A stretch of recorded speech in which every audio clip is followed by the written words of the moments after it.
For more than 60 years, Brits have been sold the dream of a new paradise life in Australia. And in Brisbane and the Gold Coast, more than 85,000 were born in the UK. They're drawn to the paradise beaches, lush rainforest, and the allure of exotic wildlife.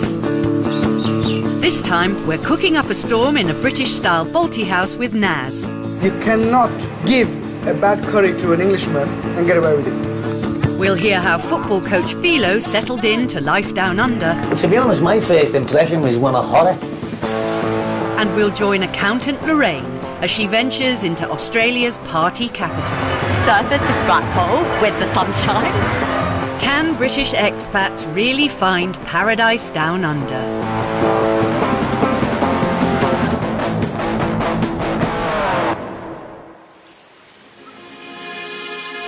Dawn in Queensland. Here, sport is not just a pastime, it's a way of life. 80% of people take part in regular exercise, twice as many as in the UK. For the size of its population, Australia has produced more sports champions than anywhere else on Earth. And with over 30 miles of beaches and 300 days of sunshine a year, it's the perfect place to work up a sweat. And down under, there's a very British sport that's helping Poms settle into the outdoor life. Football. We've got to get it down right from the start and play. 30 odd degrees, whatever it is, we don't want to be running around like the village idiot. Scouse expat Colin Phelan, known as Philo, moved to Australia 24 years ago and fulfilled a childhood dream of becoming a premiership coach. Today, right from the start. Good habits right from the start, and then we go from there. But even though this Premier League is at amateur level, Philo is obsessively competitive. Yeah, training, anything, any game. Snakes and ladders, training, game of squash, football, tennis, whatever, chess, anything. I want to win. Football has always been a major part of Philo's life, right from his early days growing up on a Liverpool council estate. All you'd want for Christmas is like, I want a ball and a pair of boots. And that was it, you know what I mean? You didn't ask for nothing else. I mean, you never got nothing else either, you know, but like, you know, it wasn't really, well, what do you want, lad? Do you want this or that or the other, you know? It was one of them, like, I'll get a pair of boots and a ball, an apple and an orange and a tanner all over, you know. Today, Philo's team, the Burleigh Bulldogs, are taking on local rival, the Palm Beach Sharks. All right, let's get it organised now, hey? Hey! Back in the UK, Philo worked as an engineer, but devoted all his free time to football. Make sure we're tighter! Stephen Lukey, tighter! After his mum passed away, Philo and his wife May decided they needed a change. I was just wanting to try something new. I said, I might have a go trying to get over to Australia.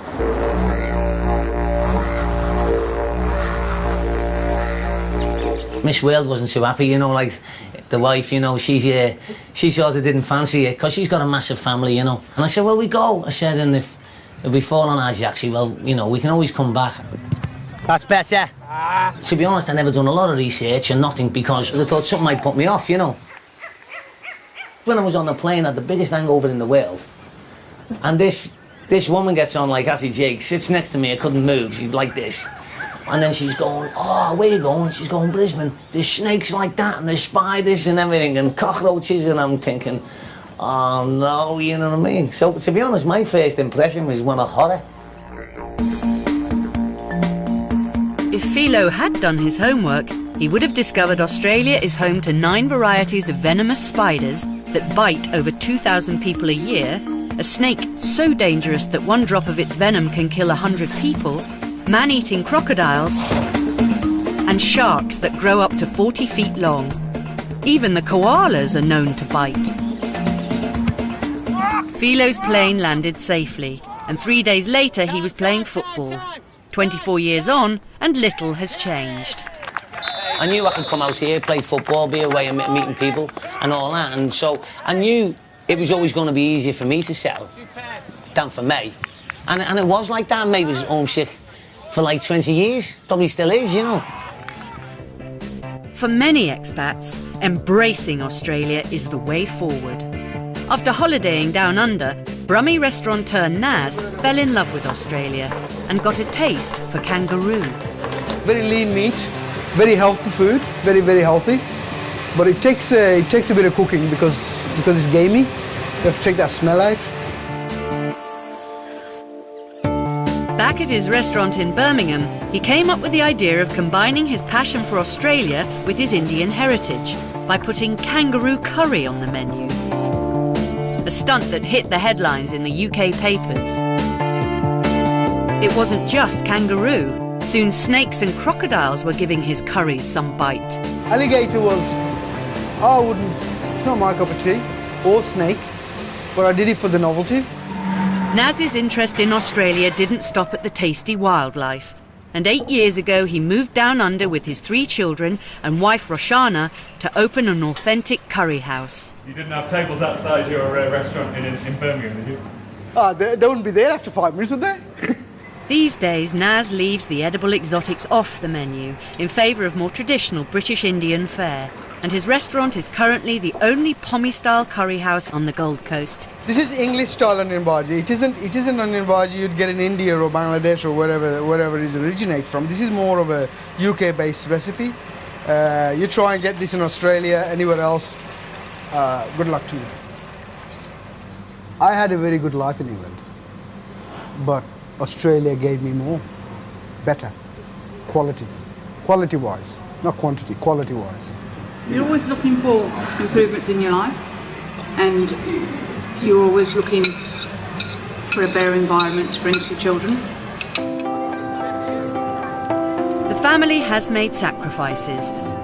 Brisbane's Asian population is 1/15 the size of Birmingham's, and Naz and Roshana miss the connection to their roots back home. We both almost struggle to speak our own languages now anyway, because we don't speak it to anyone, we speak English 24/7. That's our first language. I used to be able to speak 3-4 languages before. I struggle now because there's nowhere here for me to practice. This isn't something that bothers Naz's children. Could you ever see yourself moving back to Birmingham? Never in a million years, no. Not for the food or the people, not in a million years. I love this place to bits. I've got my curry house here, there's an Irish pub around the corner, so what's there to lose, you know? There's nothing that I would go back for. Not the scenery, not the people, or not the places. I can't. Football like this, definitely. Naz's son isn't alone in embracing everything Australia has to offer. Every year, 30,000 Brits make the move down under, and many list the sunshine and golden beaches as huge attractions. Guildford couple Marcus and Lorraine arrived on the Gold Coast a year ago with their daughter Sky and are still settling in. With the heat. Absolutely love it. Sky finds it hard when she does PE at school because they make her do it cross country through the bush and the kangaroos chase her and shit. So hot as well. In the UK, Marcus worked in the construction industry and Lorraine was an accountant. They do the same jobs now they're in Australia, but are financially better off. We were discontented there. We weren't happy with the way we were living our lives. We found it too much of a struggle. We wanted to let our hair down and party a bit more and get out there and do more, and we just felt that we weren't able to do it. It's not just beaches Brits emigrate for. Every weekend, 30,000 partygoers descend on the Gold Coast surfers' paradise. It's one of Australia's clubbing capitals, and Lorraine and her mates regularly hit the town for a girls' night out. What are we going to hit? Cocktails or, yeah. People here are on holiday, do you know what I mean? And it is like a little bit like Blackpool. Like surfers is Blackpool with the sunshine. It is. Lorraine's husband Marcus doesn't share her passion for the bars and clubs of surfers' paradise. Marcus doesn't dance, he doesn't talk to strangers, he likes his own thing. Give him a party at home, happy as Larry. He will go golfing, fishing with the boys, no worries. In England it wasn't his scene, so it's not going to be seen in here. And if Marcus says no, he says no and he means no. It's like, no. But in surfers, there's no shortage of people to dance with. Even the glass collectors get in on the action. Guildford was everybody knew you. You done anything wrong, they're on the phone to your husband normally going, did you know your wife was out last night? Here it doesn't happen. Oh yeah!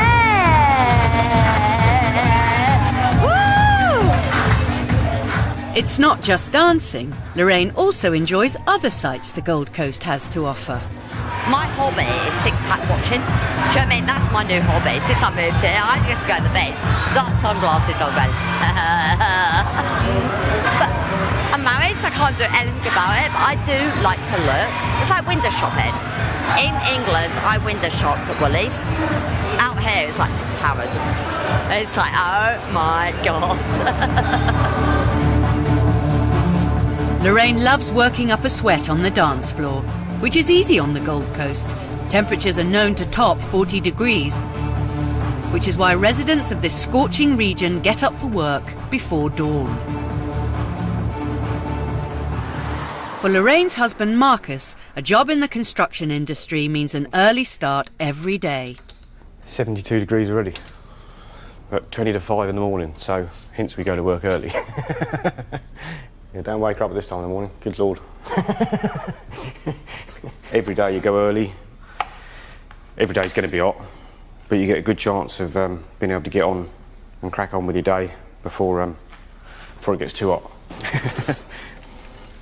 Frozen water, by the time you get to your tea break at about 9 o'clock, it will still be cool, hopefully. It was the work opportunities in Australia that first drew Marcus to the idea of emigrating. In the UK, he was finding it harder to make a living. Fuel's going up over there, VAT's gone up, all these things. So they're getting, unfortunately, the cheaper foreign labour who aren't working to any specific prices like everybody else does, because they haven't got mortgages, they haven't got the commitments that say the UK-based people have, and they can do it cheaper. And it's one of those things. It's a difficult thing. It's a difficult thing. That's I suppose part of being involved in Europe. That's a political thing.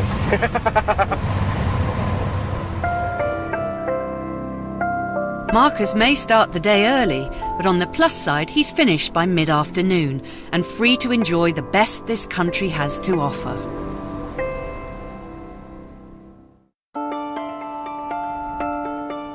For the last century, Australia has been hailed as the land of opportunity for Brits wanting a new life abroad. Football coach Philo moved down under 24 years ago from his home on a Liverpool council estate. I'll tell you the best thing about this joint. There's no class system. There's no class system.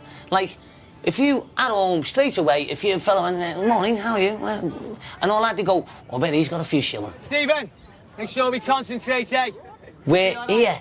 There's none of that. You wouldn't have a clue whether they had 10 million or 10 bob by the way he spoke. Come on, Ori, Ori, Ori! Philo's not the only Pom involved with the team. Well done, Ori! Club president Ken was born in London, but in 1952, aged just 16, he took a one-way trip to Australia with his best friend Ron. One Sunday morning we were reading the Sunday newspaper and this photograph of all these kids coming to Australia under the Big Brother movement, and there were vacancies to come, and we decided we'd put our application in to come, and it was only £5. After the Second World War, over 1 million Brits emigrated down under at the invitation of the Australian government. One scheme was the Big Brother movement, established to bring teenage British workers to the New World. The scheme was part of the White Australia policy. Now regarded as highly controversial, it restricted non-European immigration down under. The policy wasn't fully reversed until the 1970s. Really and truly, we didn't know what it would be like. My father had, I always remember my father had a bad impression of Australia. Even when we decided we wanted to come to Australia, he definitely didn't want me to go. I suppose young kids, 16, 17, we were happy to take the chance and see what it was like. Ken settled in Brisbane. He married a local girl, Sandy, and they raised 3 boys together. he spent nearly 60 years living in Australia. This country's been good to me for a whole lifetime, and I count myself as an Australian. Even when the Ashes are on, I know you beat us this year, but I'm not. I don't regret that. It's nice to see it go around. Take him on! Take him on! Moving down under has meant sacrifices for Ken, as he never saw his father again. But he's made the most of his life in Australia.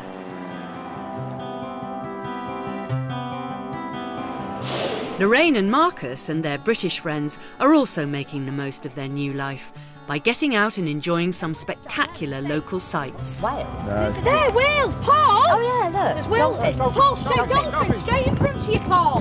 They're dolphins. That's what you come here to see. Wildlife at its best. Australian waters are also home to 45 species of whales, dolphins and porpoises, so there's a lot to enjoy. But after a day in the sun, a taste of the old country is just what's needed. So Lorraine and her friends stop by their favourite curry house. Poppadoms all around. Run by Brummy Naz and his family, it's the only source of authentic British Indian food on the coast. Thank you. Oh my God, they do Bollington. Tetley's. Cheers, thank you. I love pie bodies. Let me tell you something. Best Indian food in the world is in the UK. No, they're originally from there. Birmingham way? The Birmingham. You cannot give a bad curry to an Englishman and get away with it. It's impossible. They are connoisseurs of good food, good curry. Can you pass a brown ale glass? This is going to take me about a minute to drink this, and then I want something afterwards. These days, curry may be as British as roast beef, but for Naz, being a Brit of Indian descent has confused a few of the Aussie locals. How about Australians coming here? Well, you don't look like a Pommy. I said, well, well, you don't look like an Australian. Do I have to be white? I would go out there to take an order and they would expect me to speak English with an Indian accent. At first I was a little bit offended by those comments, but soon got over it.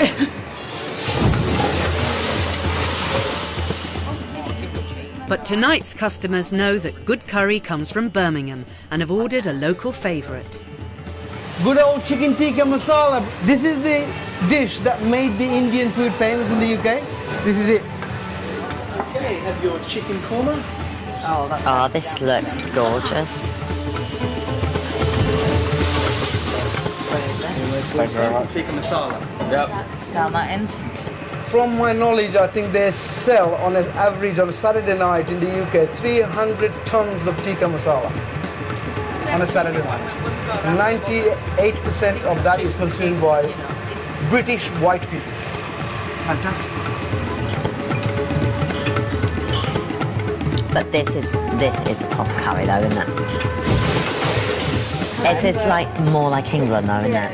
Yeah, definitely. Having the best of British cuisine while surrounded by the beauty of Australia is the perfect life for some expats. He doesn't want it! He doesn't want it! He doesn't want it! He doesn't want it! Go on, go on. Brilliant shot! Brilliant shot! Scouse football coach Philo has spent 24 years living down under and has never felt truly at home. Do you feel like you kind of belong here? No. No.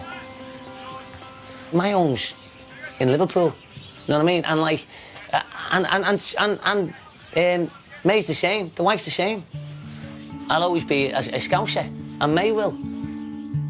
Soon after moving to Australia, Philo and his wife started a family, and his two daughters have never known anything but Australia. My kids would never go and live at home. Like the eldest girl's 21, and she's doing quite well here, and they go, we're Aussies, you know. And they are, to be honest. Breaks me hard to say, but they are Aussies. But they're good kids, you know what I mean? They're all right, yeah, for Aussies. Philo and his wife may want to go home to Liverpool, but it would mean leaving their children behind on the other side of the world. Even if you found a paradise life down under, the transition to being Australian can be difficult. I'll always be British. I'll always be proud of where I've English, sorry, darling. Always be proud of where I come from, and yes, if anybody asks me, I'll always say I'm English, always. I'm proud to be English, and I'm also proud to be a Scouser, you know what I mean? And to be honest, you're probably even more proud now, being a Scouser, being English, because you're 12,000 miles from home. I think you sort of feel as if you're flying the flag a little bit, you know what I mean? I'm always going to be Indian. My ancestors are Indian, but I've been brought up as a British Indian, and now I'm an Australian citizen. I've lived here a good while, and I class myself as an Australian British Indian. That's me. And I think my kids will probably agree with you. They class themselves as Australian British Indian. You're still stuck in Britain. No, I'm not stuck. I just said to you, I like my British. You give up a lot to come here. But, you know, when you're sort of jogging along the beach there, you know, 7 o'clock in the morning, it's like 26 degrees, and have a little jog, bit of a dip, go and have a cuppa, you know what I mean? Do the rest of you do what you're doing. Football, a few beers, it's sort of all, it's, you know, it sort of puts everything in a bit of balance, I suppose, you know. How would you like to spend 14 nights in the beautiful Gold Coast of Australia? We'll be sending one lucky family of 4 off to stay in a gorgeous beachfront apartment in Surfers Paradise. You'll be sent on an exciting outback adventure, get up close and personal with the animals at the zoo, and be given £5,000 spending money. To be in with the chance of winning this trip of a lifetime, all you have to do is answer the following question. What is the famous landmark in Sydney? Is it A, the Eiffel Tower, B, the Opera House, or C, the Statue of Liberty? To enter, call 0901 29 39 123. Calls cost no more than £1.03 from BT landlines. Calls from other networks may be higher, and from mobiles will be considerably more. Or text A, B or C to 88444. Texts cost £1 plus 1 standard network rate message. Red button viewers can enter by pressing their red button now. You can also enter for free at itv.com. Entrance must be 18 or over, and lines close at 10 a.m. on the 20th of July 2011. Entries made after closing time will not be counted but may still be charged.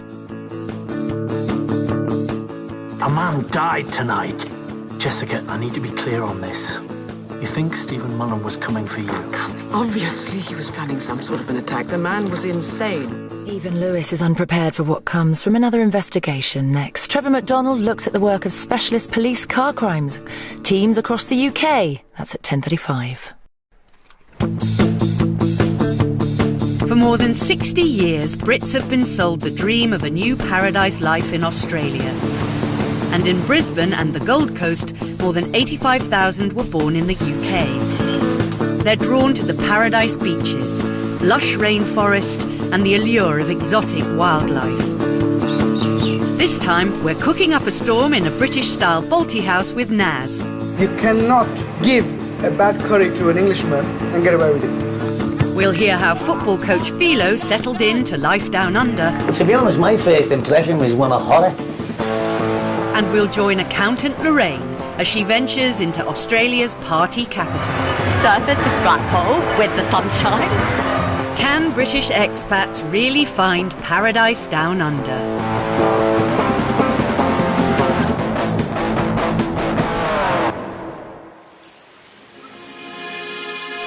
Dawn in Queensland. Here, sport is not just a pastime, it's a way of life. 80% of people take part in regular exercise, twice as many as in the UK. For the size of its population, Australia has produced more sports champions than anywhere else on Earth. And with over 30 miles of beaches and 300 days of sunshine a year, it's the perfect place to work up a sweat. And down under, there's a very British sport that's helping Poms settle into the outdoor life. Football. We've got to get it down right from the start and play. 30 odd degrees, whatever it is, we don't want to be running around like the village idiot. Scouse expat Colin Phelan, known as Philo, moved to Australia 24 years ago and fulfilled a childhood dream of becoming a premiership coach. Today, right from the start. Good habits right from the start, and then we go from there. But even though this Premier League is at amateur level, Philo is obsessively competitive. Yeah, training, anything, any game. Snakes and ladders, training, game of squash, football, tennis, whatever, chess, anything. I want to win.